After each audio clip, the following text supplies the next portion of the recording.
Po ju them një gjë juve, që ne sot jetojmë në një periudhë ku kemi një ulje drastike të moshës riprodhuese, ku kemi një jetë, një shtim të jetëgjatësisë, dhe ku kemi një ulje dhe një shpopullim të papar, dhe kur unë po ju them një gjë, kur unë isha 35 vjeç dhe isha mjek roje në maternitet, unë kam pritur 35 lindje dhe bënim 2, 3 ose 4 operacione. Sot, 35 lindje në turnë? Në turnë e ke fjalin? Po. Dëmën 35 lindje në atë natë? Në lindje normale, 35 lindje. Po brënda një natë ndodhin? 24 orë. 24 orë? Po. 24 lindje ka qënë në orë, 24. Shkonë dhe në 35? Po, dhe në 35. Dhe kishtë një gjë interesante, që nuk është sot.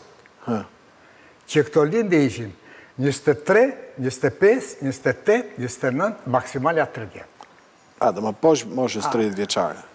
Dhe kjo vërtetonte që ne kishim lindje normale, me një përkushtim tërë sistemit, tërë shoqëria, dhe të gjitha rastet që ishin të veçanta vinin në maternitet, dhe po thuj se të tërë mjekët ishin të garkuar në çdo 24 orë me një numër të lindjesh. Sot, ka rënë lindjet dhe më e keqja është që ka ikur mosha e riprodhimit.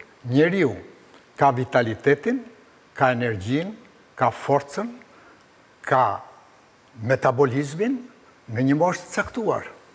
Dhe kjo është mosa e riprodhimit.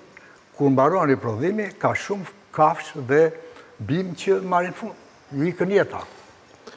Njerëzit jetojnë akoma, por ama problemi që ndronë që fertiliteti, mandej sot, është jo vetëm e vështirë, por ka dhe faktorë të tjerë. Një nga faktorët është që janë shtyrë martesat,